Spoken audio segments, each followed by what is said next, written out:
बिस्मिल्लाहिर्रहमानिर्रहीम। अस्सलाम वालेकुम डियर स्टूडेंट्स। उम्मीद करता हूँ आप सब लोग ठीक ठाक होंगे, खैर खैरियत से होंगे, हंसते मुस्कुराते होंगे। इस वीडियो में हम पढ़ने वाले हैं एप्लीकेशंस और we can say the importance of KC. देखिए, हमने इस चैप्टर में जो क्लास 10 का जो चैप्टर नंबर 9 है केमिकल इक्विलिब्रियम, हमने सबसे पहले इसमें केमिकल इक्विलिब्रियम के बारे में पढ़ा।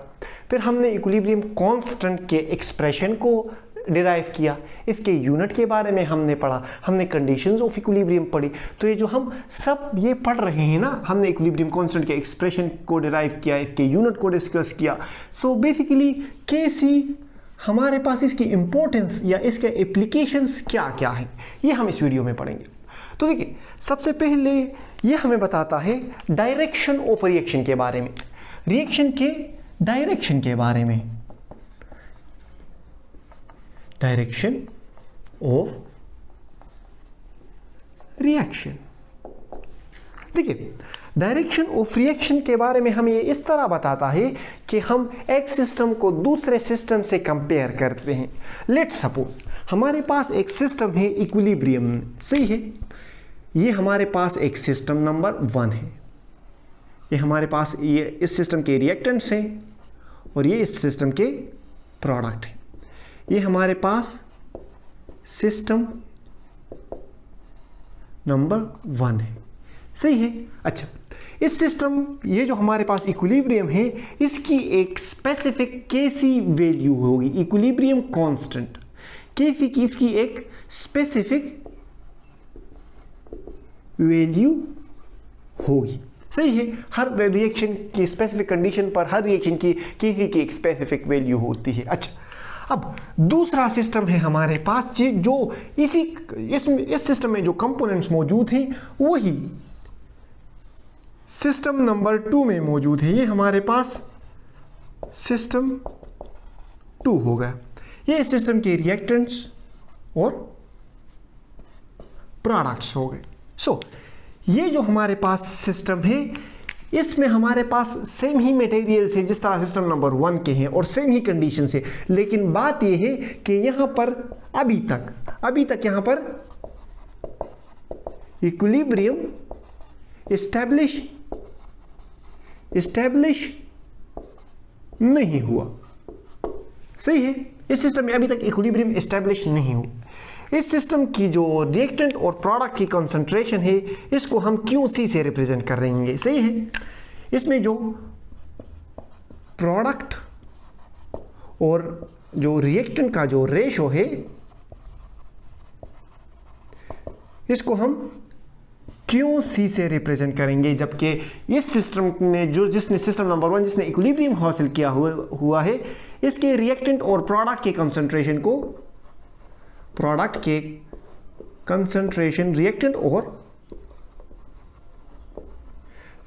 और प्रोडक्ट के कंसंट्रेशन को हम केसी से रिप्रेजेंट करेंगे। अच्छा, अब हमें किस तरह केसी रिएक्शन के डायरेक्शन के बारे में बताएगा। अब ये सिस्टम हम जानना चाहते हैं कि इस सिस्टम में ये फॉरवर्ड रिएक्शन हो रहा है या बैकवर्ड रिएक्शन हो रहा है, तो किस तरह हमें पता चलेगा। देखिए, हम QC को कंपेयर करेंगे इस इक्वेशन के जो प्रोडक्ट और रिएक्टेंट की जो रेशो है, जिसको हम QC से रिप्रेजेंट कर रहे हैं, हम इस QC को कंपेयर करेंगे KC इस के इक्विलिब्रियम के कंडीशंस के साथ। सिस्टम नंबर 1 की QC को हम KC से कंपेयर करेंगे। लेट्स सपोज अगर हमारे पास QC ज्यादा हो KC से, QC की वैल्यू ज्यादा आ रही हो KC से, तो इसका मतलब ये है कि सिस्टम नंबर 1 में हमारे पास प्रोडक्ट की कंसंट्रेशन ज्यादा होगी, तभी हमारे पास QC वैल्यू ज्यादा आएगी ना। तो अगर हमारे पास हमने इस रिएक्शन के प्रोडक्ट और रिएक्टेंट के रेशो को स्टडी किया और वो हमारे पास KC से ज्यादा आ रही है, तो इसका मतलब ये है कि हमारे पास इस सिस्टम में प्रोडक्ट की कंसंट्रेशन क्या है, ज्यादा है। और अगर प्रोडक्ट की कंसंट्रेशन हमारे पास ज्यादा होगी तो सिस्टम इक्विलिब्रियम हासिल करने के लिए किस तरफ जाएगा, इसकी कंसंट्रेशन ज्यादा है तो इक्विलिब्रियम हासिल करने के लिए हमारे पास रिएक्शन बैकवर्ड जाएगा। सो हमें डायरेक्शन ऑफ रिएक्शन के बारे में पता चल गया कि reaction will occur in backward direction. अच्छा, ये तो हमारे पास केस नंबर फर्स्ट हो गया। अच्छा, केस नंबर 2 में हमारे पास लेट सपोज QC की वैल्यू हमारे पास KC से कम है, तो इसके साथ हम क्या करेंगे? देखिए, इसके साथ बेसिकली हम करेंगे ये कि QC की वैल्यू हमारे पास कब कम आएगी? जब हमारे पास रिएक्टेंट की कॉन्सेंट्रेशन ज्यादा हो, जब हमारे पास रिएक्टेंट्स की कॉन्सेंट्रेशन हमारे पास ज्यादा हो। जब हमारे पास रिएक्टेंट्स की कॉन्सेंट्रेशन ज्यादा होगी तब भी हमारे पास QC की वैल्यू हमारे पास KC से कम होगी। रिएक्टेंट की कॉन्सेंट्रेशन हमारे पास ज्यादा है, रिएक्टेंट्स की कॉन्सेंट्रेशन हमारे पास ज्यादा है, तो सिस्टम इक्विलिब्रियम हासिल करने के लिए फॉरवर्ड डायरेक्शन में जाएगा। सो हमने इससे QC की वैल्यू जब KC से कम हो तो इसका मतलब यह है कि रिएक्टेंट की कॉन्सेंट्रेशन ज्यादा है, और रिएक्टेंट की कॉन्सेंट्रेशन अगर ज्यादा होगी तो reaction will occur in forward direction to get equilibrium state. Equilibrium state हासिल करने के लिए हमारे पास रिएक्शन फॉरवर्ड डायरेक्शन में जाएगा। केस नंबर फर्स्ट में हमारे पास QC हमारे पास ज्यादा था KC से, इक्विलिब्रियम के कंडीशन से हमारे पास QC ज्यादा आ रहा था, तो QC हमारे पास तब ज्यादा आएगा जब प्रोडक्ट की कॉन्सेंट्रेशन ज्यादा होगी। प्रोडक्ट की कॉन्सेंट्रेशन ज्यादा होगी, रिएक्टेंट की कॉन्सेंट्रेशन कम होगी, तभी हमारे पास QC की ज्यादा आएगा ना। तो प्रोडक्ट की कॉन्सेंट्रेशन हमारे पास ज्यादा थी, अब प्रोडक्ट की कॉन्सेंट्रेशन ज्यादा है तो रिएक्शन इक्विलिब्रियम हासिल करने के लिए बैकवर्ड आएगा। अब यहां पर QC KC से कम आ रही है, सो यहां पर इक्विलिब्रियम, इस सिस्टम में इक्विलिब्रियम हासिल करने के लिए हमारे पास रिएक्टेंट्स की कॉन्सेंट्रेशन ज्यादा है, रिएक्टेंट की कॉन्सेंट्रेशन ज्यादा होगी, प्रोडक्ट की कॉन्सेंट्रेशन कम होगी, तभी हमारे पास QC की वैल्यू कम आएगी। सो अगर हमारे पास QC की वैल्यू KC से कम आ रही है तो इसका मतलब यह है कि रिएक्टेंट की कॉन्सेंट्रेशन ज्यादा है और रिएक्शन हमारे पास फॉरवर्ड डायरेक्शन में जाएगा इक्विलिब्रियम हासिल करने के लिए। अच्छा, थर्ड केस हम इसका स्टडी कर लेते हैं। अब कुछ टाइम के बाद हमारे पास सिस्टम एडजस्ट हो गया, कुछ टाइम के बाद हमारे पास QC की जो वैल्यू थी वो KC के बराबर हो गई। अब QC की वैल्यू जब KC के बराबर हो गई, हम कह लेंगे कि सिस्टम नंबर 2 ने इक्विलिब्रियम हासिल कर लिया, इक्विलिब्रियम गेन्ड। सिस्टम नंबर 2 ने इक्विलिब्रियम हासिल कर लिया, system number 2 has attained equilibrium when QC value is equals to KC। ये हमने क्या पढ़ लिया? डायरेक्शन ऑफ रिएक्शन के बारे में पढ़ लिया कि हमने रिएक्शन के डायरेक्शन को प्रेडिक्ट किया KC की मदद से। KC की मदद से हमने इस सिस्टम के डायरेक्शन को प्रेडिक्ट किया कि आया रिएक्शन फॉरवर्ड जाएगा, बैकवर्ड जाएगा, या सिस्टम इक्विलिब्रियम में है। सो KC इस तरह हमें डायरेक्शन ऑफ रिएक्शन के बारे में बताता है। अच्छा, ये हमें एक्सटेंट ऑफ रिएक्शन के बारे में भी बता सकता है। Extent, secondly it can tell us about extent of reaction. अच्छा, इसमें डीप जाने से पहले मैं आपका एक कॉन्सेप्ट क्लियर करवाता हूँ। ज़्यादातर स्टूडेंट्स मुझसे सवाल पूछते हैं, उनका ज़्यादातर यही मसला होता है, उनको एक कॉन्सेप्ट ज़्यादातर क्लियर नहीं हुआ होता। देखिए, इक्विलिब्रियम का मतलब ये नहीं है कि रिएक्टेंट्स और प्रोडक्ट्स ये कॉन्सेंट्रेशन में, रिएक्टेंट्स और प्रोडक्ट कॉन्सेंट्रेशन में इक्वल होंगे। मतलब यहाँ हमारे पास 50 मॉलिक्यूल्स ऑफ रिएक्टेंट हैं और 50 मॉलिक्यूल्स ऑफ प्रोडक्ट हैं। सो इसका मतलब ये भी इक्विलिब्रियम की एक कंडीशन है, ये एक तरह का इक्विलिब्रियम है, लेकिन ये नेसेसरी कंडीशन नहीं है कि हमारे पास रिएक्टेंट्स भी 50 होंगे, प्रोडक्ट भी 50 होंगे। देखिए, हमारे पास इस तरह भी हो सकता है कि रिएक्टेंट्स हमारे पास, लेट सपोज रिएक्टेंट्स हमारे पास 75 होंगे 75 और प्रोडक्ट हमारे पास 25 हो सकता है।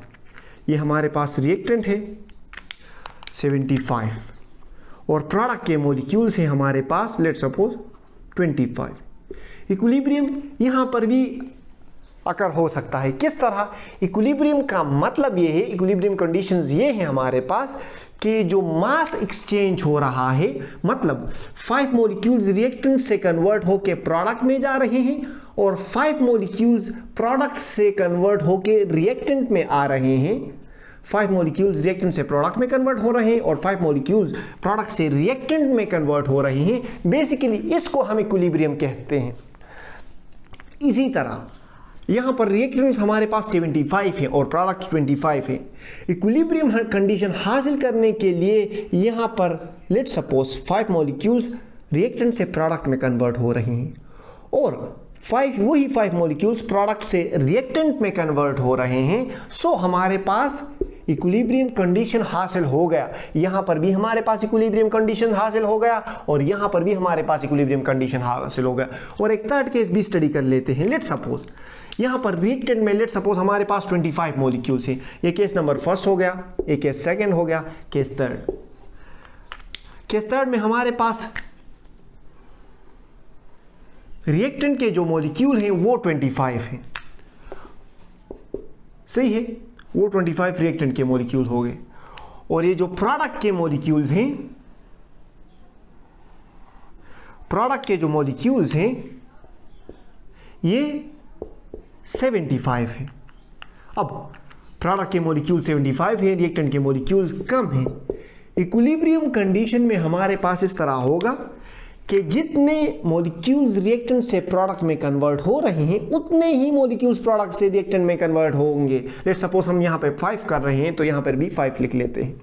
सही है, ये इक्विलिब्रियम की कंडीशन है। इक्विलिब्रियम की कंडीशन ये नहीं है कि 50 मॉलिक्यूल्स रिएक्टेंट के होंगे और 50 मॉलिक्यूल्स प्रोडक्ट के होंगे, मतलब रिएक्टेंट और प्रोडक्ट का जो कंसंट्रेशन है वो इक्वल होगा एग्जैक्टली। नहीं, ये इक्विलिब्रियम की कंडीशन नहीं, ये एक तरह का इक्विलिब्रियम है, लेकिन इसे हम इक्विलिब्रियम नहीं कह सकते। कि हम नहीं कह सकते कि ये केस 2 और केस 3 इक्विलिब्रियम नहीं है और केस 1 इक्विलिब्रियम है, बल्कि ये तीनों केसेस इक्विलिब्रियम हैं।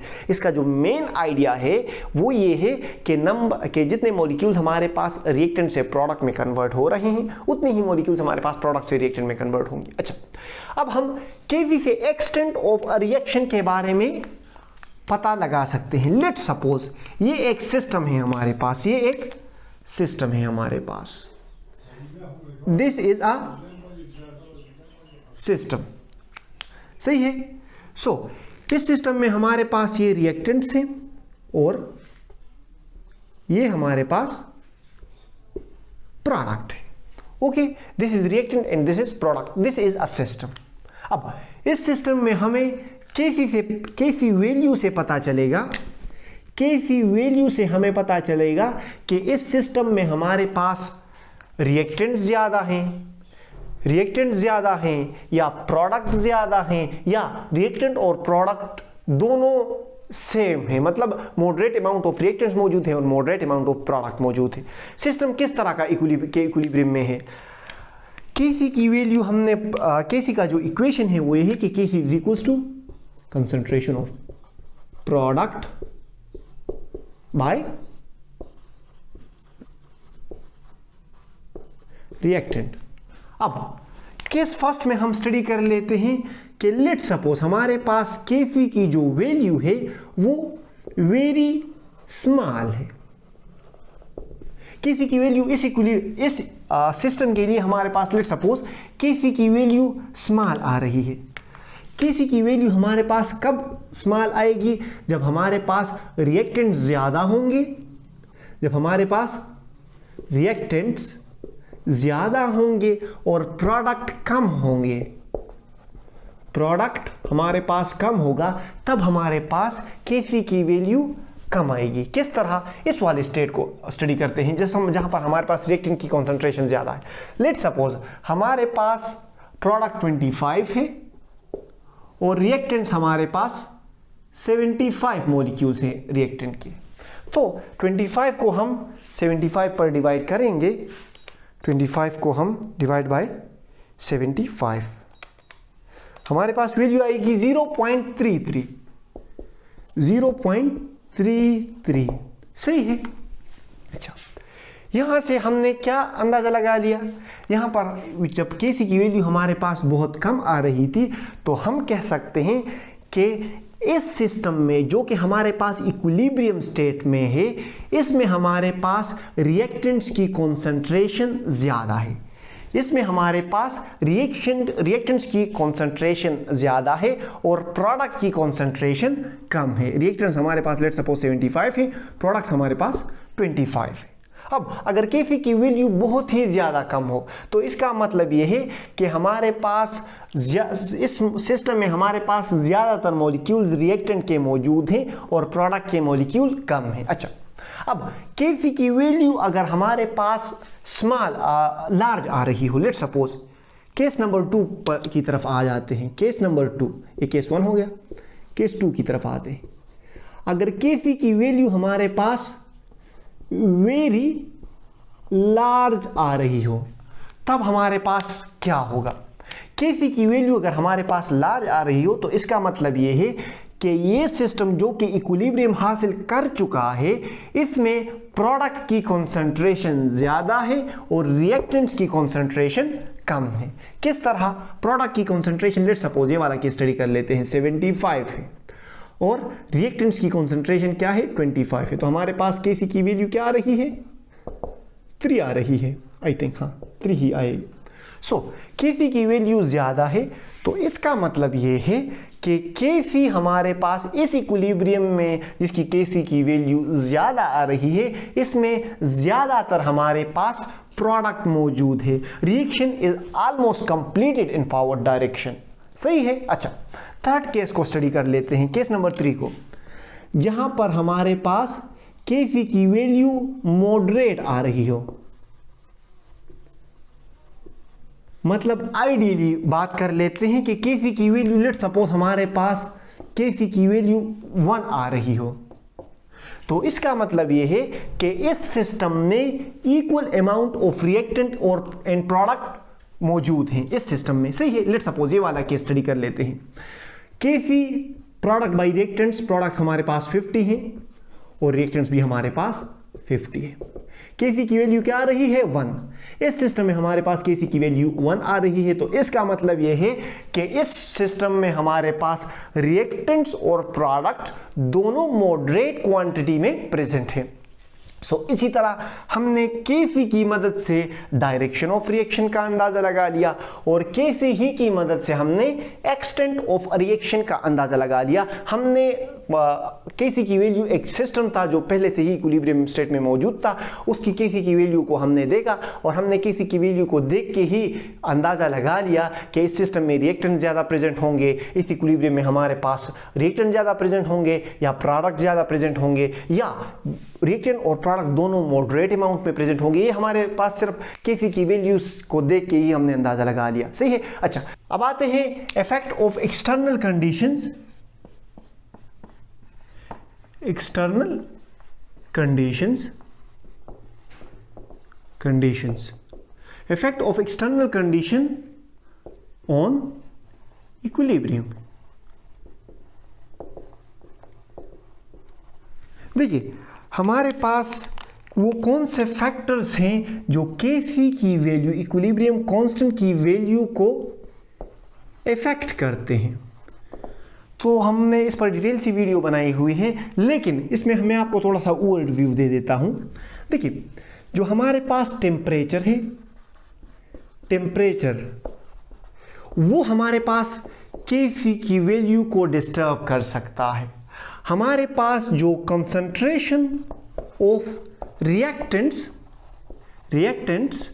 एंड प्रोडक्ट्स हैं वो हमारे पास केफी की वैल्यू इफेक्ट कर सकते हैं। लेट्स सपोज हमारे पास एक सिस्टम पहले से ही इक्विलिब्रियम में मौजूद है, इसमें हमने और रिएक्टेंट डाल दिए या इसमें हमने और प्रोडक्ट डाल दिए, तो वो इस इक्विलिब्रियम के कंडीशन को डिस्टर्ब कर लेंगे। अच्छा, इसी तरह हमारे पास pressure and volume, specially gases के केस में, गैसेस के केस में प्रेशर और वॉल्यूम बहुत ही ज़्यादा अहम किरदार अदा करते हैं। सो प्रेशर एंड वॉल्यूम भी हमारे पास Kc की वैल्यू को डिस्टर्ब कर सकते हैं।